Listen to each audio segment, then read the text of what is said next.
पति पत्नी और भाई बहन के विवाद के बीच में चुप्पी साधना बहुत ही खतरनाक हो सकता है।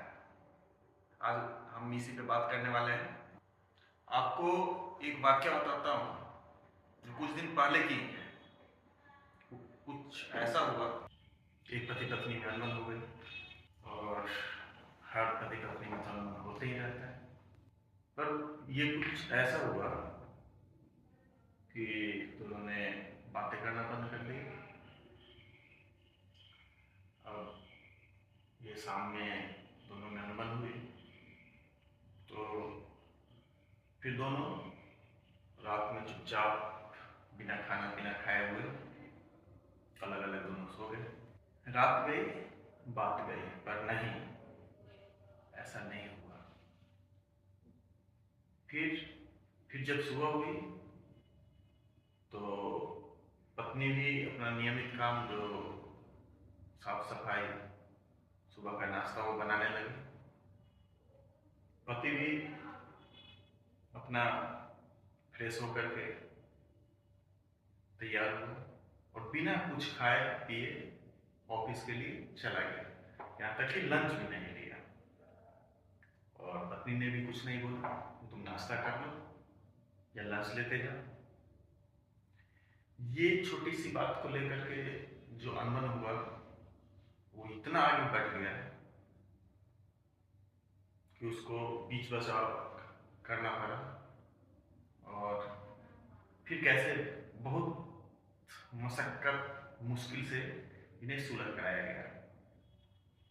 आज हम इसी टॉपिक पे बात करने वाले हैं कि ये छोटी छोटी समस्याएं, छोटा छोटा सा लड़ाई झगड़ा अनबन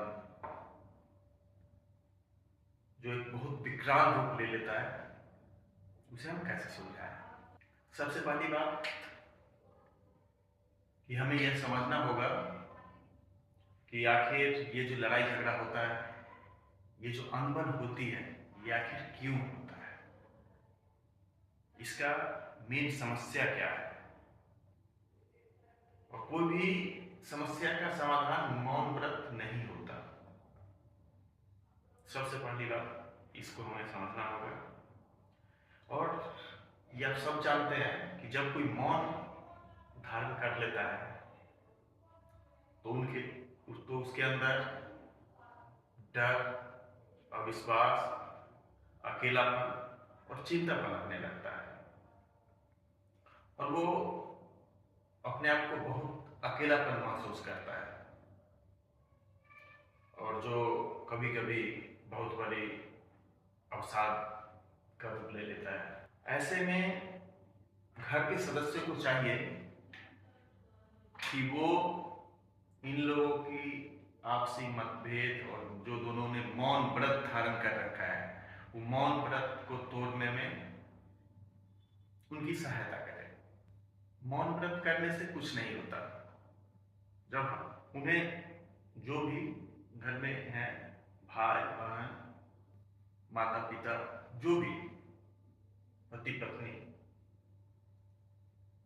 अगर किसी का भी अनबन हो गया है, उसने मौन व्रत धारण कर लिया, तो बाकी जो सदस्य हैं उन्हें बीच में आकर के सुलह करानी चाहिए, सुलह करानी होगी और उन्हें ये बताना होगा कि मौन व्रत किसी भी समस्या का समाधान नहीं है।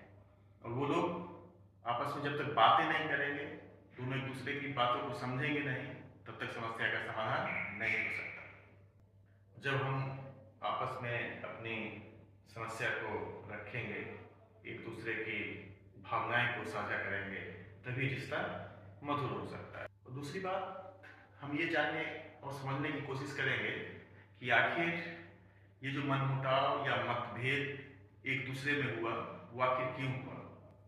और इसके लिए हमें आपसी सहमति जरूरी है। जब आपसी सहमति होगी तभी हम एक दूसरे को समझ पाएंगे और जो समस्या है उसका समाधान निकाल पाएंगे। तीसरी और अंतिम बात, हमें ये समझना होगा कि सबकी अपनी अपनी भावनाएं होती है और सबकी भावना को सम्मान करना चाहिए। इसीलिए हम एक दूसरे के अहमियत को समझे, उन्हें जाने, उनका सम्मान करें, और आप उन्हें ये बताएं कि आप जब उनसे बातें नहीं करते हैं तो उन्हें बहुत तकलीफ होती है, उन्हें बहुत दुख होता है। जब ये बात आप उन्हें बताएंगे तो उन्हें भी अच्छा लगेगा और वो भी समझेंगे कि मेरा कुछ इम्पोर्टेंस है।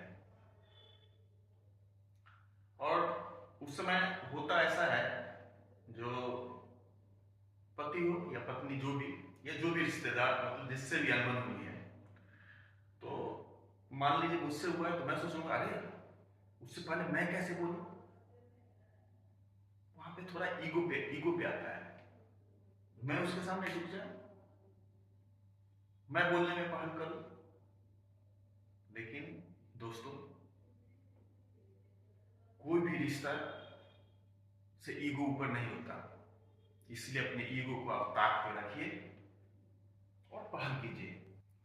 और जब आप पहल करेंगे, बातें करेंगे, उन्हें बताएंगे कि आप उनके बिना बात किए हुए कितना तन्हा सा रहते हैं, कितना अकेलापन महसूस करते हैं, तो उनको अच्छा लगेगा। और जब आप एक दूसरे की बातें शेयर करने लगेंगे, फिर वो समस्या चुटकियों में समाप्त हो जाएगा, और फिर आपका रिश्ता आनंदमय हो जाएगा, मधुर हो जाएगा। इन्हीं चंद शब्दों के साथ मैं अपनी बातों को समाप्त करना चाहूंगा। अरे हाँ, एक बात तो मैं भूल ही गया, ये वीडियो आपको कैसी लगी ये कमेंट करके आप जरूर बताना। धन्यवाद। मैं यही चाहूंगा कि आप लोग खुश रहें, आनंदमय रहें। फिर से एक बार